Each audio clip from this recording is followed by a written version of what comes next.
Salut les copains. Bienvenue dans cette nouvelle vidéo. Enfin, Nous sommes au Canada. yeah, on est trop contents.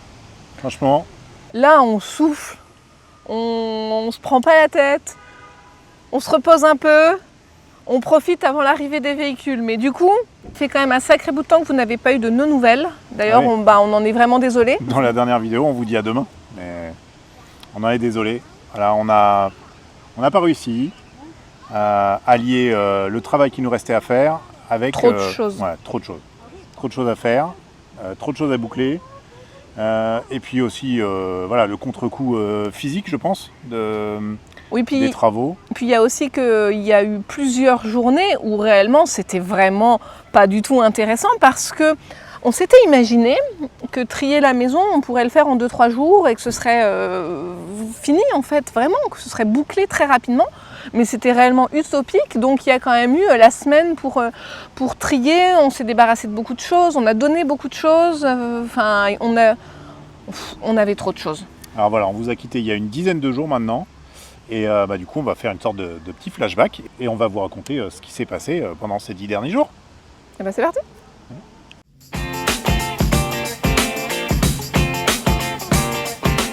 Donc on en est où? Dans la dernière vidéo, donc l'avant-dernière, on déposait Clyde et Bonnie au port. C'est ça. Et dans la dernière, du coup c'était le lendemain, on allait soufflait chez un peu. Decat, on soufflait un peu et on se faisait notre cohésio. Vous vous souvenez, dans l'avant-dernière, j'avais dit qu'il y avait plusieurs choses que les enfants voulaient.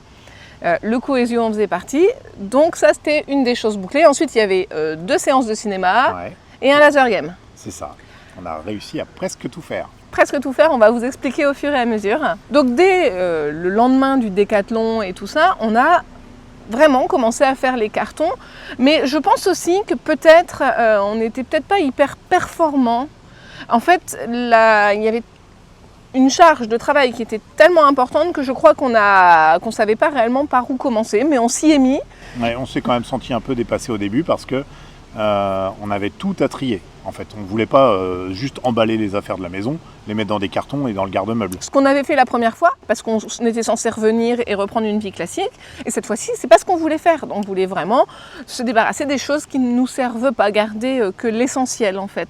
Mais c'est pas si facile. Alors, c'est peut-être beaucoup aussi de ma faute, mais j'ai du mal de jeter des affaires. C'est vrai que là, on était trop court au niveau du délai pour beaucoup vendre. Donc c'était vraiment l'option de jeter ou donner, en fonction de si ça avait encore une utilité et de la valeur et ça pouvait servir à quelqu'un. Mais dans l'empressement, on a aussi beaucoup jeté. Et moi, j'ai du mal de ça. On a jeté pas mal de choses, mais vraiment qui pouvaient servir à personne, quoi. Ouais. Et en fait, c'est jeté, mais on a emmené à la déchetterie où on savait très bien que c'était mis de côté et que c'était récupéré par d'autres personnes. Donc finalement, c'était un peu donné. Toutes les choses intéressantes, effectivement, n'étaient pas mises dans la benne, mais laissées de côté. Et à chaque fois, on voyait au voyage d'après que nos affaires étaient parties, c'était plus là. Donc finalement, ça a une deuxième vie. C'est ça, il y a encore beaucoup d'autres choses qu'on a données en mettant carrément sur le trottoir devant la maison, en mettant servez-vous, comme des vélos, les vélos des enfants, ton vélo. Le mien, je l'ai gardé, mais sinon... des plein vélos, de trucs, plein de petites choses en fait. Plein de choses comme ça. Et on a aussi eu l'aubaine de trouver la voisine d'en face, qui en fait est mamie de 20 petits-enfants. Et donc il les garde beaucoup. Et en plus, elle fait partie d'une association d'aide aux jeunes enfants en difficulté sur Lens. Et du coup, elle était super enthousiaste de récupérer les jouets, les vêtements et des petits livres. Tout ça dont on pouvait se débarrasser et qui concernait les enfants. Alors ça, c'était un énorme avantage de pouvoir tout lui amener en face, en fait, sans avoir de manutention, des transports de dingue, des pertes de temps. Donc ça, c'était top. Mais du coup, en sachant que toutes ces affaires vont pouvoir avoir une seconde vie et servir à d'autres enfants, etc., ça me pose moins de soucis de donner. Exactement. Mais c'est toutes les choses où on se dit, je fais quoi, je les jette, mais en fait, on se dit, ça pourrait encore nous servir si après on revient dans une maison un jour, machin. Et c'est vrai que j'ai du mal avec l'idée de me dire que quelque chose qui est encore en bon état, je le jette et que peut-être un jour, je serai obligée de le racheter. Alors voilà, il a fallu que je fasse un petit travail sur moi pour ça. Mais ça a quand même fait beaucoup de bien. Beaucoup de bien de faire le vide comme ça, parce que quand on a vendu notre maison en 2018, vous vous souvenez, c'est la vente de notre maison qui nous a permis de partir en voyage la première fois avec notre camion d'expédition en Amérique. Et en fait, la maison, on l'avait entièrement vidée avec un gros groupe d'amis, avec la famille. Et on avait tout mis dans un... C'était pas vraiment un garde-meuble, c'était chez des amis, en Seine-et-Marne, et qui nous avaient gardé nos affaires pendant les 2 ans pendant lesquels on était en Amérique. C'était prévu 3, mais vous savez ce qui s'est passé avec le Covid. Voilà, donc quand on est rentré en 2020, on a récupéré toutes ces affaires et on les a montées dans le Nord et on n'a rien jeté à ce moment-là. On a tout gardé. Alors ça, un jour, on vous expliquera vraiment ce qui s'est passé pendant ces 2 ans. Ces 2 ans d'inactivité sur la chaîne YouTube. Cette déprime, notre petite descente aux enfers, etc. On ne veut pas forcément tout détailler là, tout de suite, maintenant, parce qu'en plus c'est encore un petit peu frais, etc. Oui, peut-être qu'il y a des regrets, oui, peut-être qu'on aurait pu faire autrement, certainement on aurait pu faire autrement, mais c'est toujours facile à dire après coup. Ça c'est sûr. C'est trop facile de le dire après. Là on a fait comme on pouvait finalement. Je pense qu'on a fait les choix qu'on devait faire au moment où on les a fait. On aurait pu faire autrement. Oui. La maison, on aurait pu la trier sur ces 2 années et ne pas se laisser cette charge de travail à faire au dernier moment. Oui, on aurait pu, mais en fait, on allait mal moralement, physiquement. Enfin, c'est un tout. En fait, c'est trop facile de dire on aurait dû, on l'a pas fait. Donc effectivement, on s'est retrouvé avec cette charge de travail vraiment juste au dernier moment, juste avant de partir donc là, on ne voulait pas repartir dans la même optique de tout garder ces affaires-là et de les mettre dans un garde-meuble que cette fois, on paierait. Parce que là, on a loué un box dans un garde-meuble près de Valenciennes pour stocker nos affaires pour une durée indéterminée pour le moment. Voilà, et c'est pas forcément donné ces box, donc hors de question d'y stocker des choses inutiles. Et de devoir prendre plus grand pour pouvoir justement stocker des choses qui ne nous servent pas. On a aussi beaucoup donné machines à laver, donné ou vendu, sèche-linge, en fait tous ces appareils qui fonctionnent en 220 volts à l'européenne, parce qu'en fait, dans nos têtes, c'est pas clair. On sait bien qu'un jour, on se reposera quelque part, certainement pour la scolarité des enfants, mais en fait, on ne sait pas où. On ne sait pas si on reviendra en France, si on reviendra en Europe ou si on ira ailleurs. Donc finalement, on s'est dit, tous ces appareils en 220, peut-être que c'est pas utile de les garder. Et puis, c'est jamais très bon de les stocker de toute façon pendant plusieurs années. Il y a de l'électronique dedans. Bon, on s'est dit, on vend le maximum et on a donné aussi des choses. Mais dit comme ça paraît hyper rapide. Hop, on donne, on vend, on garde ça, ok. Mais non, en fait, on avait vraiment beaucoup de choses. Donc ça a été très long. Et ça fait du bien. Ça a fait du bien de se débarrasser finalement du superflu. Vraiment, hein. Enfin, moi, ça m'a allégé. Moi, pas physiquement, hein, mais... Moi, ça m'a rien fait. Enfin, pour moi, c'est pareil. Je me sens pareil d'avoir donné ou pas. Je trouvais ça utile. Mais du coup, on pensait vraiment, dans l'idée, après avoir déposé les véhicules au port, on s'est dit, allez, on fait le déménagement. On s'est dit avec les enfants, tous les 5, on s'est dit, on fait le déménagement en 3 jours. Et puis comme ça, on a le temps de prendre la voiture et d'aller voir ma maman, mon papa à la montagne. Des amis, Saona voulait voir une copine. Enfin, vraiment, on pensait que c'était faisable, mais non. Bon, on n'a pas du tout réussi, c'était impossible. Donc on s'est retrouvés encore à trier, emballer, boucler des cartons. Les emmener au garde-meuble. Les emmener au garde-meuble, donc ça c'était la veille du départ, parce qu'en plus on a un garde-meuble qui est moins cher, mais il n'est pas ouvert 24 heures sur 24. Donc à 18 h, c'était fini.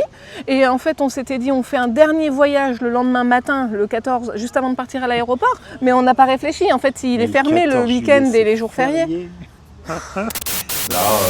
Là, on se débarrasse encore de certains meubles qu'on va pas stocker encore et payer un garde-meuble plus grand pour rien. Donc là, on a loué un petit box. Enfin, petit, c'est déjà 12 mètres carrés, c'est déjà assez grand, mais en fait, pour toute une habitation, c'est pas si excessif, quoi. Non. Donc voilà, on fait du tri, on finit d'emballer. Aujourd'hui, on est le mercredi 13 juillet et on décolle demain de l'aéroport de Bruxelles à 14h40. Donc on part demain matin, dès 9h30, on part. Donc il faut qu'on ait fini tout avant 9h30 demain matin. Et on a un petit camion de location, enfin un petit camion, une petite camionnette. Un fourgon. Un fourgon qu'on a jusqu'à 19h ce soir, qu'il va falloir aller rendre. Bon, en fait, clairement, il reste pas assez d'heures. Ouais, mais on va se débrouiller. Mais il n'y a pas assez d'heures pour tout ce qu'il y a à faire. Mais bon, on va se débrouiller. Mais comme le dit le t-shirt de Saona... C'est même pas à moi. Non, c'est à moi. Tu m'as piqué un t-shirt. It will be okay, hein? On va se débrouiller. Ça va le faire.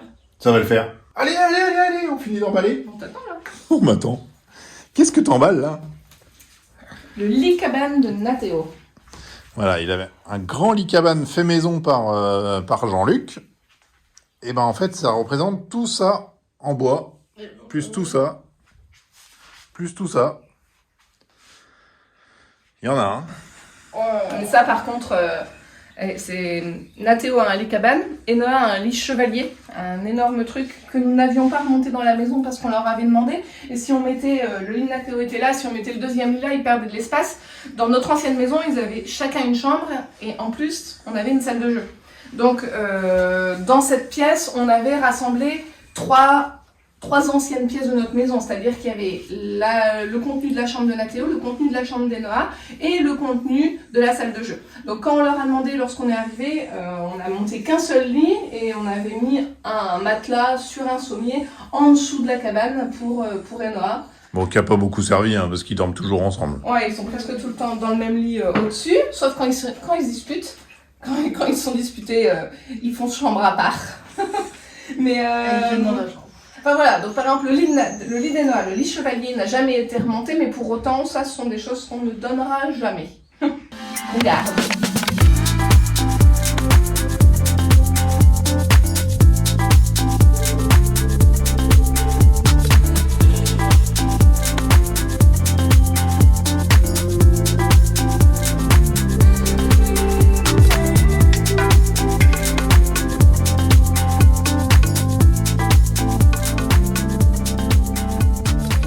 Tu meurs d'envie de faire quoi, Choupette?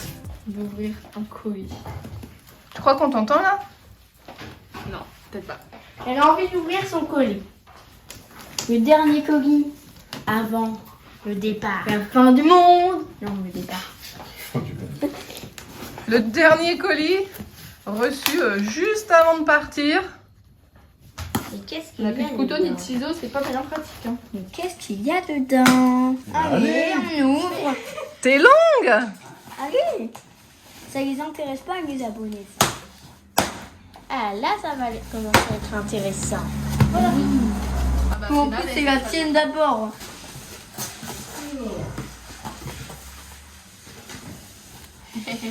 Attends, On peut voir? Il y a marqué quoi? Attends, laissez-moi regarder d'abord. Il y a marqué pas de faute d'orthographe. Oh, c'est trop beau, c'est embryant. C'est pailleté. À la maison. Celui-là, c'est pas le mien. Ça, c'est papa. Ma maison en rouge. Et toi, c'est quoi?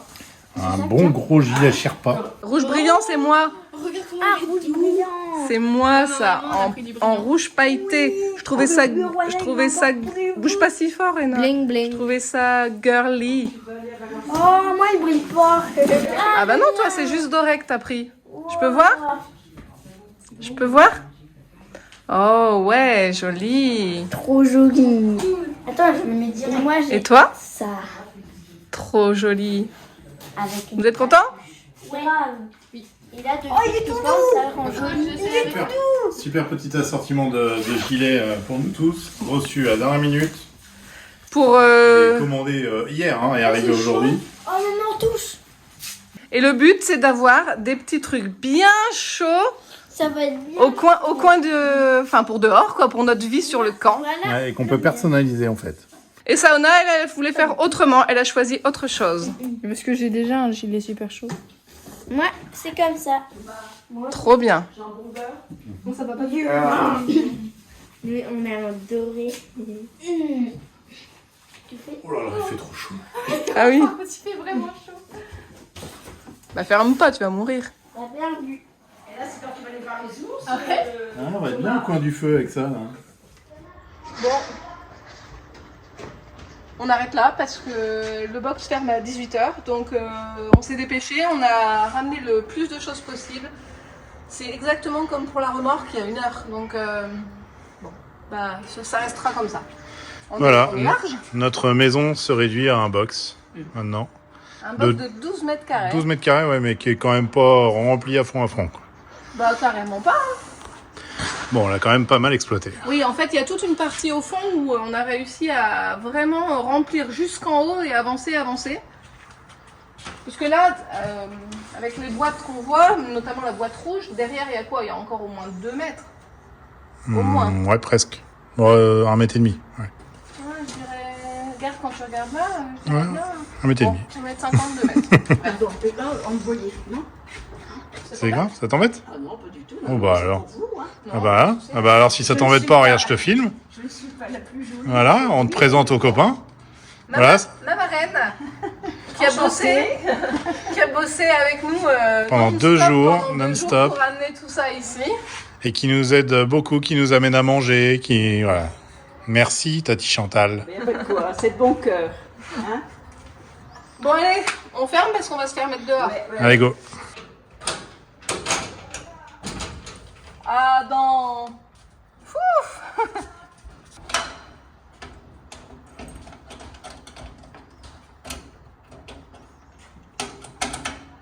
Bon, bah voilà.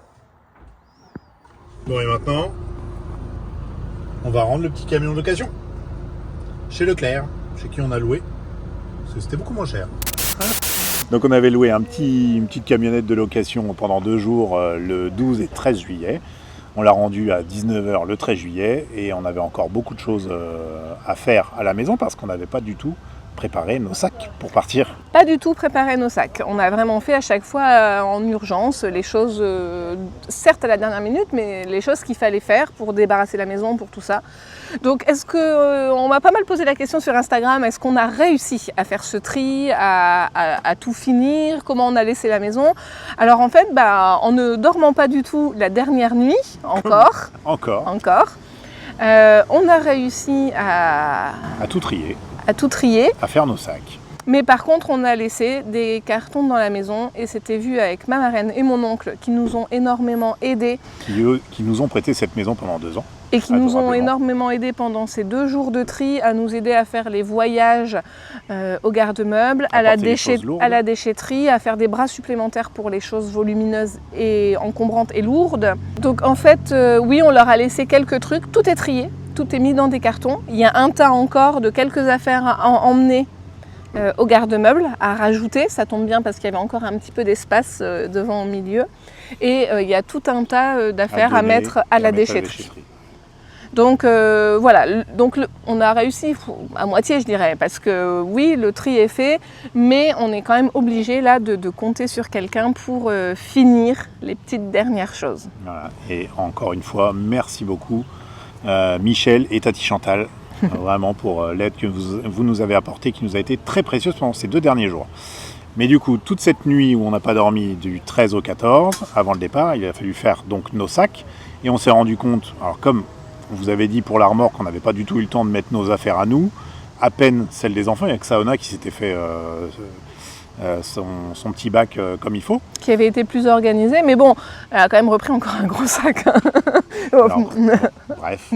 Bref. Mais ça a pris beaucoup de temps à faire ces sacs aussi, parce qu'on a dû nous choisir quelles affaires on emmenait, quelles affaires on laissait, et surtout à respecter un poids, parce qu'on a le droit qu'à 23 kg par bagage. Et on s'est vite rendu compte que 5 bagages de 23 kg, ça suffirait pas. En fait, ça suffit pas parce que cette fois-ci, on n'a pas envie de partir uniquement avec un pantalon de rando et d'avoir toujours ce look de voyageur au long cours. Mais en fait, là, on veut vraiment vivre sur la route et j'avais envie de pouvoir emmener quelques robes à moi parce que en réalité, j'ai pas besoin d'un pantalon de rando typé Décathlon avec des poches sur le côté ou... Enfin, non, je l'ai pas. J'ai pas besoin de ce genre de vêtements pour visiter une ville, en fait. Non, c'est pas nécessaire. Il y a plein d'endroits où on n'a pas forcément besoin de ces vêtements. Et cette fois-ci, voilà, j'avais envie de pouvoir prendre un petit peu plus d'affaires. De pouvoir vivre un peu normalement, etc. Et en fait, on a fait les sacs une première fois, ça rentrait pas du tout. On a défait les sacs, on les a... On a enlevé, on a retrié. Je me suis dit ok, donc finalement je revois à la baisse un petit peu, je prends pas ça, je prends pas ça. C'était difficile avec la fatigue, hein. Il y a eu des moments encore un peu de désespérance. Mais il y a eu des moments de désespérance. C'est quelque chose qui est très revenu. difficile. assez souvent en nous disant mais comment vous avez fait, vous êtes des warriors, j'aurais pas eu la force même avant d'emmener la remorque. En fait, il faut pas croire. Alors oui, on a réussi, mais il y avait, c'était un peu en dents de scie. Il y a eu des moments où on avait des phases de désespérance et réellement où on se l'est dit, on s'est dit purée, on va pas y arriver, c'est pas possible, il y a trop de travail, on est juste là tous les deux avec l'aide de Saona.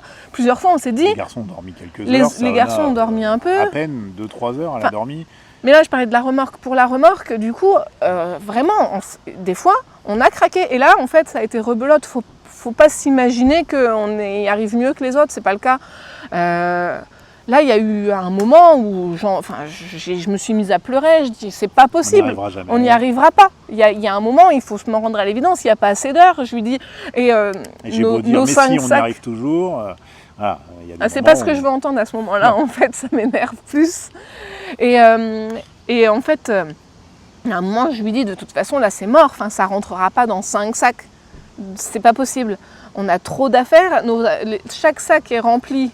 On avait 5 sacs remplis des affaires. Enfin, comment je m'embrouille. Chaque sac a un propriétaire et il y avait les affaires du propriétaire dedans, en fait. Et là, je lui dis, il y a toutes les choses que nous n'avons pas prises qui sont à rajouter. Il y a la trousse de toilette. On avait toutes les affaires d'école. Ça représente. Ouais, les affaires d'école, ça représente du volume, mais surtout du poids.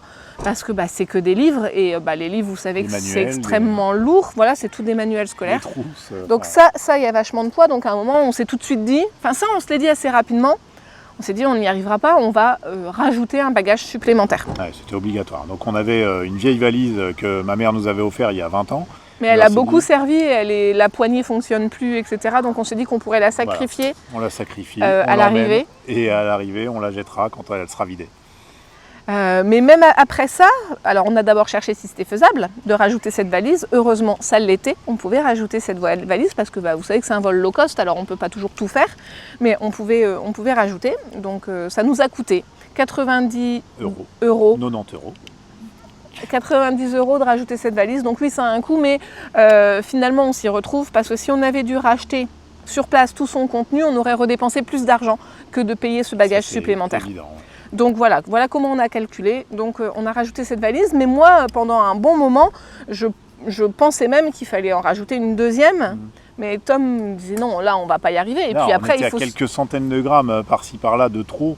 J'ai dit c'est bon, on va y arriver, ça va passer. Et puis on a l'expérience des aéroports quand même. Ça nous est déjà arrivé de nous retrouver avec des valises de plus de 23 kg, qui faisaient même 24 ou 25 de mémoire. Et c'est toujours passé.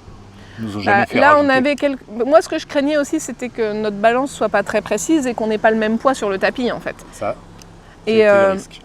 Et voilà, là, on avait gros 300, 400 grammes.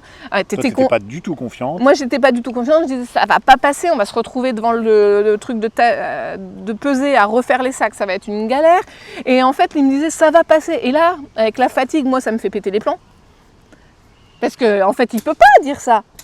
Parce que je ne sais pas à l'avance. Non, il le sait pas. Donc il peut pas faire ce genre avoir ce genre de discours avec des garanties. Alors moi, ça me fait péter les plombs. Alors que moi, je veux juste la rassurer. Ah ouais, mais ça marche pas. Ça marche pas avec elle. Mais Doudou, en 20 ans, tu dois savoir que c'est moi, pas la technique à employer. Avec la fatigue, j'ai pas forcément les bons réflexes, les bonnes choses que je dois dire au bon moment. Voilà. Donc voilà, en fait, tout ça pour dire, c'est pas pour se plaindre ou quoi que ce soit.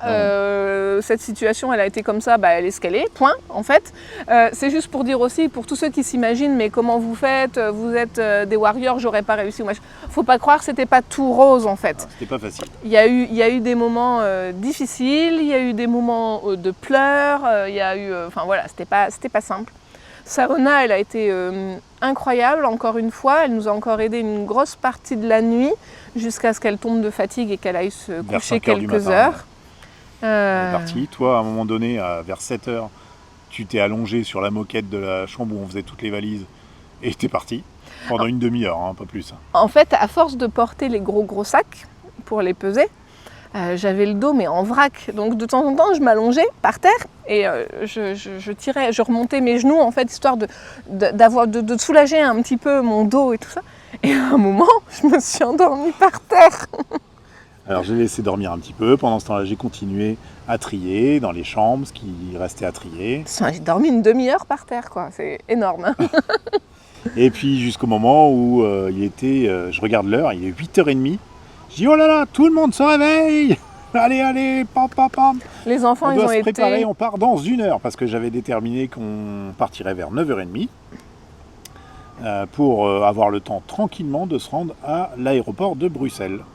Et les enfants, ils ont été incroyables parce que en fait, à aucun moment, aucun des trois ne s'est plaint. En fait, il y a une fatigue accumulée et tout, ils ne sont jamais plaints en fait. Voilà. C'est un truc de fou. C'est vrai qu'on leur en a fait voir aux enfants. Hein. Mais à aucun moment ils se sont plaints, comme tu as dit. Jamais. En Jamais. fait, ils ont été Ils incroyables. étaient tellement motivés comme nous pour ce nouveau départ qu'ils ont été extrêmement forts et matures, tous les trois. C'était, voilà, Ouais. on est fiers d'eux. Ouais, carrément. Mais je suis vraiment désolée qu'on leur ait imposé autant de fatigue et tout ça. Et qu'on n'ait pas Mais, toujours été agréable avec eux. En on plus, va- parce que- Ouais, et qu'on leur en demandait toujours un peu plus et encore un peu plus, alors qu'ils faisaient déjà beaucoup. Mais on va pouvoir se rattraper, on est bien là. D'ailleurs, à un moment, Théo, il se pose dans un petit... je sais pas, on va vous mettre les images. Il se pose dans un petit fauteuil à l'aéroport et puis on lui dit, bon bah... Il dit, ah, je suis bien là. On lui dit, on te laisse là. Et tout de suite, il dit, Attendez-moi.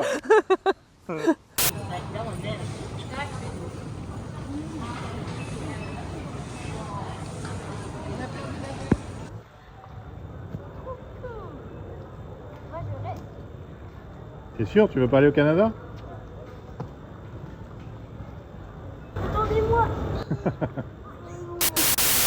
donc voilà, apparemment, il voulait vraiment partir et là, on est vraiment content.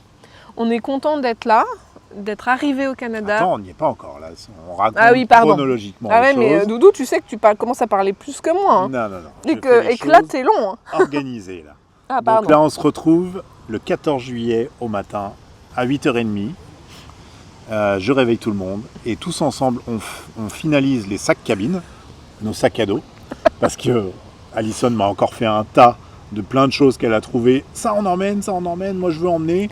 Je t'ai dit qu'il nous fallait une dernière valise. Un truc que j'avais laissé dans le sèche-linge et je lui ai dit mais non mais ça je l'avais lavé parce qu'il fallait l'emmener. Des petits bouquins pour les enfants, pour s'occuper dans l'avion, dans la voiture, enfin partout. Des trucs ludiques et instructifs. Et là encore une fois je lui dis je te dis qu'il fallait prendre une valise T'inquiète, supplémentaire. On va tout rentrer dans nos sacs cabines, nos petits sacs à dos, ça va rentrer. Alors on avait des gros sacs à dos pour la cabine, mais c'est rentré. Voilà, Disons ils tout est étaient rentré. plus épais que ce qui est normalement préconisé, mais par contre beaucoup moins haut Ils sont et pas très large. vigilants, là, sur les bagages cabine. En fait il faut que ça rentre, mais là ça rentrait à l'aise dans... ça restait des sacs à dos, dans c'était les pas non coffres. plus des valises. Oui, c'est ça rentrait à l'aise dans les coffres, donc on n'a pas eu de difficulté avec ça. Mais donc, c'était bien beau de rajouter une valise pendant la nuit.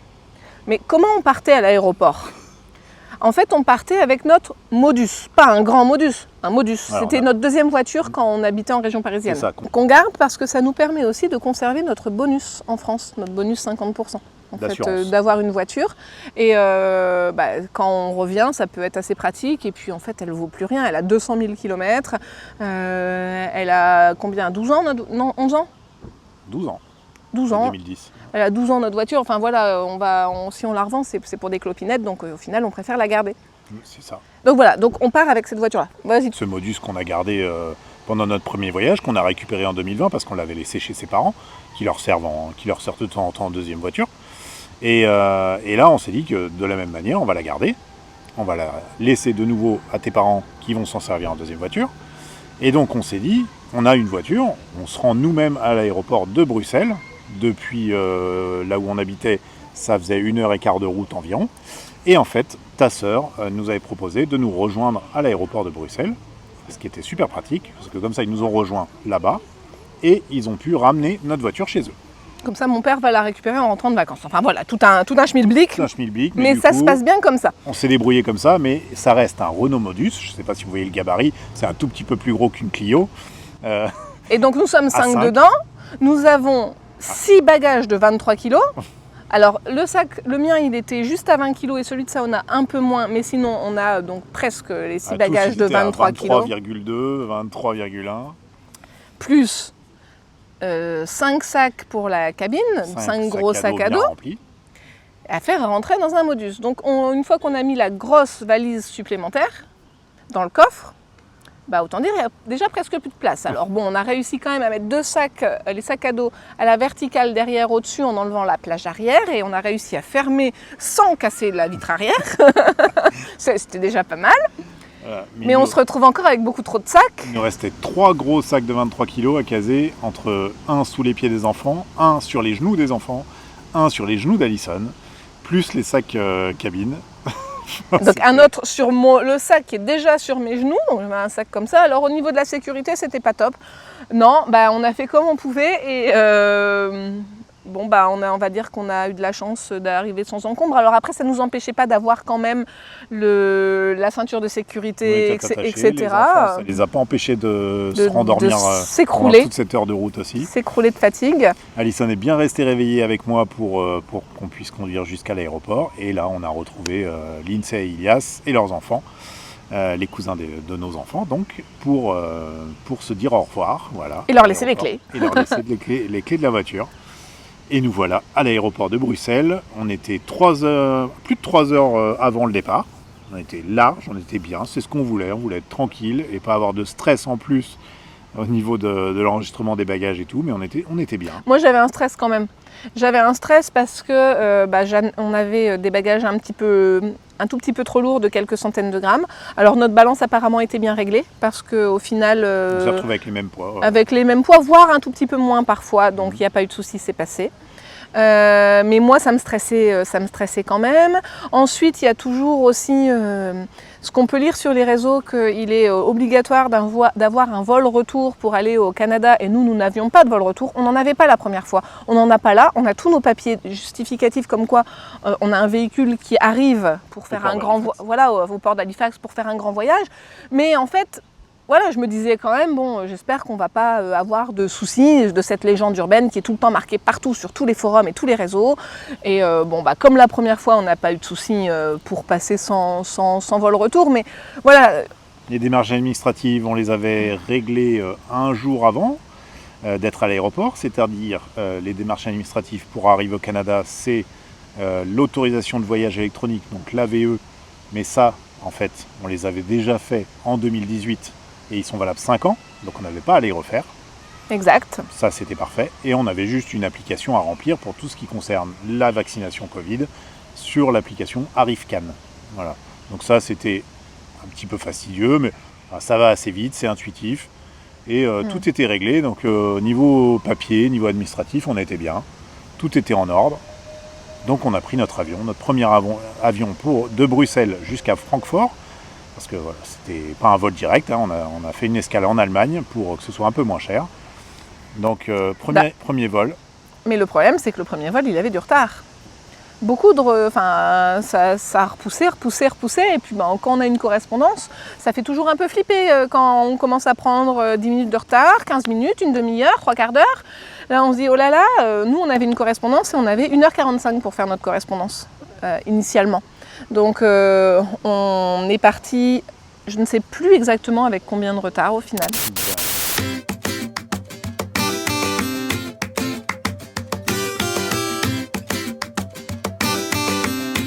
Tu tiens le coup? C'est dur là. Ça va quand même.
On a dû partir avec une heure de retard en fait. C'est une heure parce que quand on est arrivé, il nous restait 3 quarts d'heure pour la correspondance.